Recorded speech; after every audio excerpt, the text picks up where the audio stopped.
शादी के लिए हम तैयार हो जाते हैं ताकि शादी अच्छा हो जाए, कोई कमी गटी ना रहे। तो आप लोगों में भी आत्मिक तौर पर कोई कमी गटी नहीं रहना चाहिए। कोई भी अगर कमी गटी है, अपने आप को सुधारो। अगर जिसको जमीन में गाड़ना है, जो मर चुका है उसी को गाड़ता है, मर चुका है उसी को गाड़ता है। जो जिंदा है उसको नहीं गाड़ते, जिंदा है उसको नहीं गाड़ते।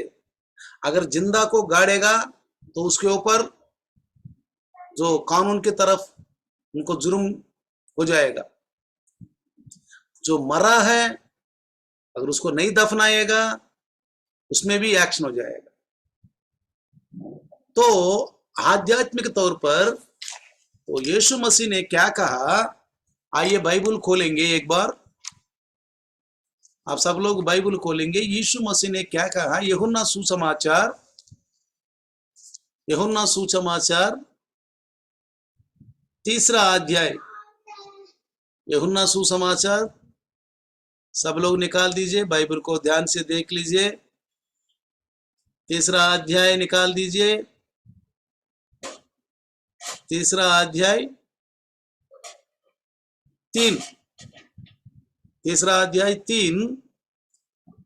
हमारे सोनिया बाइबल पढ़ो। सोनिया आप बाइबल पढ़ो, निकाल करके आप लोग भी बाइबल पढ़ना। यीशु ने उसको उत्तर दिया, मैं हाँ तुझसे सच कहता हूँ, हाँ यदि कोई नए सिरे से ना जन्मे तो परमेश्वर के राज्य में देख नहीं सकता। हाँ, क्या कहा? परमेश्वर के राज्य को देख नहीं सकता।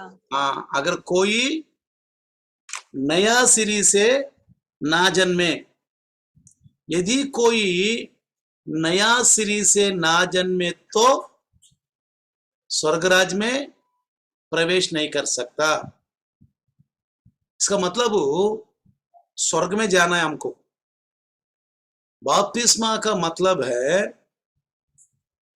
हम अपने आप को शुद्ध करना। दूसरी बात, अंदरूनी कलिसिया में, आत्मिक कलिसिया में शामिल होना। कलिसिया दो तरह की होता है। बाह्य कलिसिया, बाह्य कलिसिया में कोई भी आ सकता है, शराबी, व्यभिचारी, चोर, संसारिक कार्य में जो भी है, बाहरी कलिसिया में आ सकते हैं, बैठ सकते हैं। बाहरी कलिसिया में आके बैठ सकते हैं, उसमें कोई रोक नहीं है किसी को मत आओ करके, क्योंकि बाइबल में लिखा है मेरे पास आने वालों को कभी मैंने मना नहीं करूंगा। बाइबल में लिखा है मेरे पास आने वालों को कभी मना नहीं करूंगा, ना इनकार करूंगा। अगर मेरे पीछे जो आना चाहते हैं मेरा आवाज सुनेगा, आवाज मतलब वचन, वचन सुनेंगे, तो स्वर्ग में जाने के लिए जन्म लेना पड़ेगा, नया जन्म।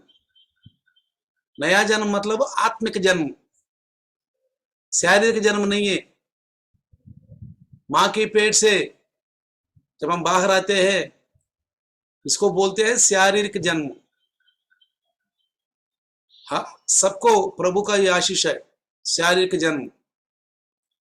संतान उत्पन्न करेगा।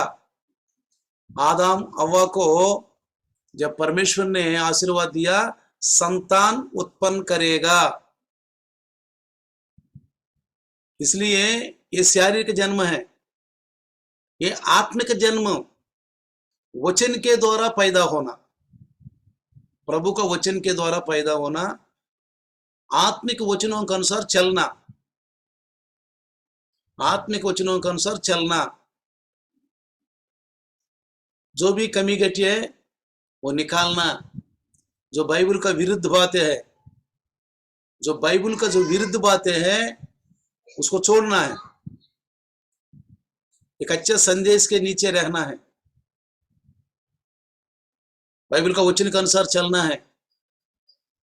इसी को बोलता है नया सिरी से जन्म लेना, हमारे क्रियाओं के द्वारा दोबारा जन्म लेना। तो आप सब लोगों को एक बात मैं बताना चाहता हूं, प्रभु का राज्य में जाना चाहते तो नया सिरे से जन्म लेना ही पड़ेगा, आत्मा में वचन में पैदा होना पड़ेगा, वही वचन में पैदा होना है। जब तक आत्मा के साथ, सच्चाई के साथ, आत्मा के साथ और सच्चाई के साथ जन्म लेना है।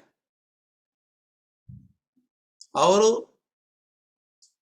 पानी के द्वारा, आत्मा के द्वारा, पानी के द्वारा, आत्मा के द्वारा, यूहन्ना और 3:3 अगर पढ़ेगा तो उसमें साफ साफ लिखा है, छठवीं वचन पढ़ेंगे। पढ़ो सोनिया, पढ़ो छठवीं वचन पढ़ो। क्योंकि जो शरीर से जन्मा है वह हाँ शरीर है, और जो आत्मा से जन्मा है वह आत्मा है। हाँ, समझ में आ रहा ना? क्योंकि जो शरीर से जन्मा है वो शरीर का है, जो आत्मा से जन्मा है वो आत्मा है। समझ में आ रहा ना? जो शरीर से जन्मा है वो शरीर का है, वो आत्मा में जन्मा है वो आत्मा है। शारीरिक जन्म, आत्मा, दो जन्म है। हर एक इंसान को दो जन्म दो मृत्यु है, दो मृत्यु दो जन्म। एक तो शारीरिक जन्म, उसके बाद प्रभु यीशु मसीह में जन्म लेना, और शारीरिक मृत्यु, हर एक व्यक्ति मरना है, शारीरिक मृत्यु मरना है। आत्मिक मृत्यु, मरने वालों को नरक में डालना, जो मर चुका है वो नरक में डालना, इसको आत्मिक मृत्यु है। शारीरिक मृत्यु, आत्मिक। शारीरिक मृत्यु मतलब हर एक व्यक्ति संसार छोड़ के जाना, इसको शारीरिक मृत्यु बोलते हैं। और आत्मिक मृत्यु, और सब नरक में जाते हैं, दूसरा मृत्यु बोलते हैं। दो जन्म दो मृत्यु। इसलिए अगर दूसरा मृत्यु को बचने के लिए, आत्मिक मृत्यु को बचने के लिए, शरीर मृत्यु सब लोग जाना है, शरीर में छोड़ के सब जाना है। जैसे यीशु मसीह मर चुका है ना, यीशु मसीह मर चुका है ना, फिर जी उठा। हम भी एक दिन मरेगा, फिर कब्र से जी उठेगा, जी उठना ही है। लेकिन मरण पुनरुत्थान, जीवन का पुनरुत्थान, या नरक में जाने के लिए या स्वर्ग में जाने के लिए, उसके लिए क्या है? बपतिस्मा, नया जन्म। क्योंकि जो शरीर से जन्मा है वो शारीरिक है, जो आत्मा से जन्मा है वो आत्मा है, दो जन्म। और उसके बाद पांचवी वचन पढ़ेंगे एक बार। पांचवी वचन पढ़ो सोनिया, पांचवी वचन पढ़ना। ने उत्तर दिया, मैं हाँ तुमसे सच सच कहता हूँ, हाँ। जब तक कि मनुष्य जल और आत्मा से ना जन्मे तो वह परमेश्वर के राज्य में प्रवेश नहीं कर सकता। हाँ, समझ में आ गया ना? क्या बोला?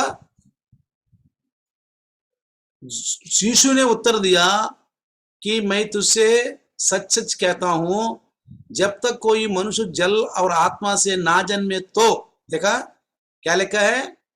कोई भी मनुष्य इस संसार में, कोई भी मनुष्य जन्म लिया है जल और आत्मा से। जल और आत्मा मतलब बपतिस्मा, जल में डुबकी लगाना, बपतिस्मा। आत्मा से पवित्र आत्मा पाना, पवित्र आत्मा पाना। इसलिए यूहन्ना कहता है मैं तो आपको जल से बपतिस्मा दे रहा हूं, जो मेरे पीछे आ रहे वो पवित्र आत्मा से बपतिस्मा देगा आपको। पवित्र आत्मा से बपतिस्मा मिलेगा, तभी स्वर्ग जाएगा। स्वर्ग आसान से नहीं जाएंगे, केवल आया बैठा बस चले गया। लेकिन बैठा, सुना, बिल्कुल संसार से अलग हो जाओ, संसार से बिल्कुल अलग। यही तो नया सिरे से जन्म लेना है। गुस्सा, नफरत, गाली बकना, ये विचार, लुचपन, गंदगी, उसमें साफ साफ लिखा है। मरकुस सुसमाचार 7वीं अध्याय में इस बात को जिक्र किया है। मरकुस सुसमाचार 7वीं अध्याय निकाल दीजिए। मरकुस सुसमाचार 7वीं अध्याय 21 वचन, 7वीं अध्याय 21 वचन से सोनिया पढ़ेंगे। क्योंकि भीतर अथवा मनुष्य के मन से बुरे बुरे विचार, व्यभिचार, चोरी, हत्या और पढ़ो पढ़ो। लोभी, दिस्ता, छल, लुच्चापन, कीर्तिता, निंदा, अभिमान और मूर्खता निकलती है। ये हाँ सब बातें भीतर ही से निकलती है और हाँ, मनुष्य को अशुद्ध करती है। ये तेरा तेरा बात है, इसमें तेरे बात लिखा है ना कि ये सब कहां से आती है? बेहतर से आती है। बेहतर से मतलब हृदय से, हृदय के अंदर से आती है। हृदय से आके ओठों के द्वारा आते हैं। गाली बकना, कितने लोग गाली बकते हो? मुंह से गाली बकना, कितने लोग गाली बकते हो? कितने चोरी करते हो? कितने लोग गुस्सा करते हो? कितने लोग, ये सब छोड़ना है, तभी बपतिस्मा है, तभी बपतिस्मा है। छोड़ो, छोड़ दो। चुगली, चुगलीखोर, चुगली बताना, चुगली, ये सब भी छोड़ना पड़ेगा। नया सिरे से जन्म लो। अगर बपतिस्मा लेने के बाद आपका नाम जीवन का पुस्तक में लिखेगा, जब जीवन का पुस्तक में नाम लिखेंगे तभी स्वर्ग में जाएंगे। जब आप जीते जीते नया सिरे से जन्म ले लो। नया सिरे से जन्म लेने के लिए तैयार होना है। जो बपतिस्मा अभी लेने के लिए तैयार हो रहे, आप स्वर्गराज का तैयार हो रहे, स्वर्ग में जाने के लिए तैयार हो रहे। ये मामूली बात नहीं है। जो भी मनुष्य पैदा हुआ एक दिन मरना ही मरना है। मृत्यु के लिए कोई गारंटी नहीं है। इतना साल जिएंगे, इतने साल जिएंगे करके कोई गारंटी नहीं है। 20 साल वाला मर सकता है, 10 साल वाला मर सकता है, 35 साल वाले, 60 साल वाले, 70 साल वाले, जो भी मरेगा उसमें कोई गारंटी नहीं है। और मृत्यु कब आएंगे वो भी गारंटी नहीं है। मृत्यु कब आएगा वो भी गारंटी नहीं है। इसलिए बाइबल कहता है आज ही उद्धार का दिन है, आज ही उद्धार पालो। आज ही उद्धार का दिन है, आज ही उद्धार पालो। उद्धार पाना पड़ेंगे। उद्धार मतलब क्या है? नरक से बचना। उद्धार मतलब क्या है? नरक से बचना। नरक में क्या आता है? केड़ा की तरह मरना। केड़ा, केड़ा की तरह मरना।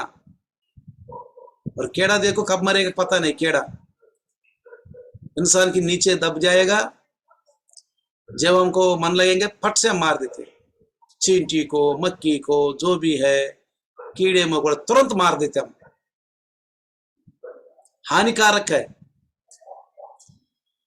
ये बॉडी एक हानिकारक है, लेकिन इस बॉडी को प्रभु ने दिया है महिमा करने के लिए। बॉडी के साथ महिमा करना है। समझ में आ गया? बपतिस्मा लेने वाला कोई भी हो, ध्यान से आप लोग नोट करना। हर रोज लाइव में आना है, हर रोज लाइव में वचन सुनना बहुत जरूरी है। कानों में सुनना बहुत जरूरी है, हृदय में ग्रहण करना बहुत जरूरी है, बाइबल पढ़ना बहुत जरूरी है। अगर आपको बाइबल पढ़ना नहीं आती तो अपने बच्चों को बोलो, भैया मुझे बाइबल पढ़ के सुनाओ। कैलेंडर के मुताबिक, कैलेंडर में सुबह नया नियम, शाम को पुराना नियम। पढ़ो, बाइबल पढ़ो, प्रार्थना करो, प्रभु मेरे अंदर कोई भी गलत काम, गलत विचार मैं निकालूंगा, प्रभु गलत आलोचना निकालूंगा। अगर बपतिस्मा भी ले लो, स्वर्ग में नहीं जाएंगे। अगर गलत काम में, गलत विचार में रहते हुए अगर बपतिस्मा भी ले लो तो नरक में जाएंगे। क्यों? मन साफ नहीं है। इसलिए बाइबल में कहता है मेल और गंदगी कपड़ों की जैसा, मेल और गंदगी कपड़ों की जैसा नहीं रहना है, साफ सुथरा रहना है। साफ सुथरा, अच्छी तरह रहना है। अच्छी तरह रहना बहुत जरूरी है। इसके लिए क्या करना पड़ेगा? अपने आप को फैसला करो। आपके हाथ में है बचना या नरक में जाना, ये आपके हाथ में है, प्रभु का हाथ में नहीं है। ये मत सोचना प्रभु का हाथ में है। कुछ लोग प्रार्थना करते हैं, प्रभु मैं गंदा आदमी हूं, तू ही निकालो, तू ही निकालो। ऐसा मत करो, मैं अपने आप निकाल रहा हूं। फॉर एग्जाम्पल, झूठ बोलते हो, प्रभु झूठ आप ही निकालो, झूठ आप ही निकालो। ऐसा प्रार्थना मत करो। मैं आज से झूठ नहीं बोलूंगा, आज से मैं झूठ नहीं बोलूंगी। बस निर्णय ले लो। ये प्रभु से मत बोलो, प्रभु तू ही निकालो, तू ही निकालो, तू ही निकालो। ये प्रार्थना मत करो। मैं अभी निकाल रहा हूं। इस संसार से मिलजुल, संसार का दोस्त, ये संसार का दोस्त, अन्य जातियों से मिलके रहना। अन्य जाति कुल्लों गलत काम करते हैं। जब आप बाइबल पढ़ते हो, वचन सुनते हो, जो भी गलत काम कर रहे हैं उसको परखो। ओहो ये आदमी अच्छा नहीं है, ये आदमी ठीक नहीं है, इस आदमी के अंदर गलत बात है, गलत कार्य है। यानी कि बुरे लोगों को पहचानो, चाहे आपका पड़ोसी हो, आपके आमने सामने वाले हो, आपके दोस्त हो, आपके रिश्तेदार हो, आपका खून का रिश्ता है और घर वाले हैं। अगर गंदगी है तो इनके अंदर गंदगी है, बोलो ये गंदगी निकालना है, आप भी निकालना पड़ेगा। इसलिए बाइबल में क्या लिखा है? यीशु मसीह ने कहा आपकी आंखों में लट्टा है और दूसरी आंखों में तिनका ढूंढते हो। आपकी आंख में लट्टा, बड़ा लट्टा, और दूसरी आंखों में तिनका, इतना सा। पहले हमारी आंख में लट्टा निकालो, लट्टा निकाल के दूसरी आंखों में तिनका ढूंढो। भैया तेरे अंदर गलती है, हमारे अंदर, उसका मतलब क्या है? हमारे अंदर बड़ा गलती है। लट्टा मतलब बड़ा, और दूसरे अंदर इतना सा छोटा सा गलती है। कहने की मतलब यीशु कहते हैं तुम्हारे अंदर बहुत बड़ा बड़ा गलती रख करके दूसरों की इतनी गलती को तू कोसते हो। पहले गलती निकाल दो, तो माफी मांगो। ठीक है, मैं आपको समय दे रहा हूं, आपको समय दे रहा हूं मैं अभी। प्रभु यीशु मसीह के नाम से ये वचन आशीर्वाद मिले, आपको आशीष मिले। इस वचन को अपने हृदय में काम करने दो। मैं आपको बोलता हूं, हमारे गणेश ब्रदर, गणेश आप छोटा सा प्रार्थना कीजिए। गणेश वचन सुना है आपने, प्रार्थना भी सीखना है, प्रार्थना करना, कैसे प्रार्थना करना है। प्रभु आज दास के द्वारा मेरे से बातचीत किया, अगर मैंने वचन सुना, अगर मेरे अंदर कोई ऐसे गलती तो विचार को छोड़ दूंगा, बस ऐसे ही प्रार्थना करो। करो गणेश ब्रदर, प्रार्थना करो।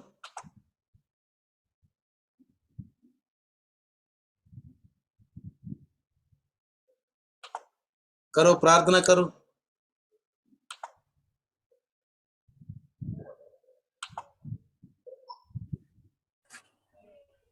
प्रभु धन्यवाद प्रभु, आपने ये समय दिया प्रभु, आपके ये ऑनलाइन प्रेयर में इस शाम को बैठ के प्रभु ये बपतिस्मा का प्रेयर सुनने के लिए प्रभु कृपा किया। आपका धन्यवाद प्रभु जी। प्रभु आज आज जो वचन आपने सुना प्रभु जी, उसके द्वारा प्रभु हालेलुया हम वो काम कर सके प्रभु। जैसे वचन बोलता है प्रभु, उस वचन को हम ग्रहण करके काम करने पाए प्रभु जी। प्रभु जो जो बुराइयां हमारे अंदर है प्रभु, सारा हम छोड़ने पाए प्रभु। हम छोड़ते हैं प्रभु जी आज से प्रभु, जो जो गलत काम किए प्रभु जी सब छोड़ते प्रभु जी। प्रभु आप हमें आपको मार्ग दिखाए प्रभु जी, आपके सत्य मार्ग में चलाए प्रभु, आपके वचन के द्वारा प्रभु हमें चलाए प्रभु। मैं सारे पापों को छोड़ता हूँ प्रभु जी। मैंने जो जो काम पहले गलत किए है सब मैं छोड़ता हूँ प्रभु। गाली बकना या बुराई करना प्रभु, जो बाइबल नहीं पढ़ा, जो प्रार्थना नहीं करा प्रभु, सब मैं छोड़ता हूँ प्रभु जी। प्रभु आप हमें चलाए और हम बपतिस्मा हाले लेने के लिए प्रभु हमें प्रभु आप तैयार करें, हम तैयार होने के लिए कृपा करें प्रभु जी। हालेलुया प्रभु, मुझे और मैं और मम्मी और जो जो बपतिस्मा के लिए प्रभु आज हाले इकट्ठे हुए प्रभु जी, बपतिस्मा के लिए जिन जिन ने नाम दिया प्रभु जी, हम सभी को प्रभु आपके हाथों में देता हूँ प्रभु जी।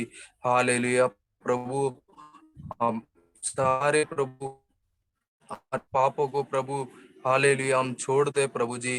हालेलुया प्रभु, और आपके वचनों पे चलेंगे प्रभु जी। आप कृपा करें प्रभु, हम बपतिस्मा लेने के लिए कृपा करें। आपके पवित्र आत्मा से हमें भरे प्रभु जी, जल से और पवित्र आत्मा से हम प्रभु पाप के लिए मर के प्रभु आपके लिए जीने के लिए कृपा करें। यीशु के नाम से भागता प्रभु। आमीन, हालेलुया, हालेलुया।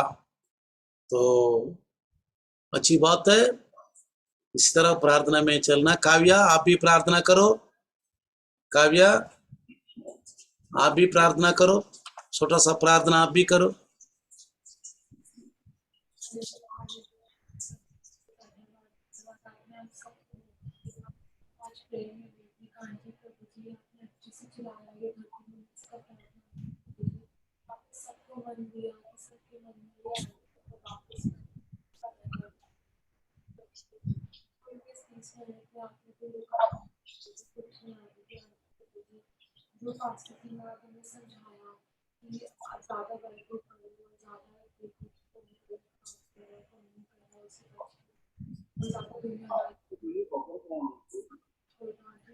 नजदीक आ जाओ, नजदीक आ जाओ।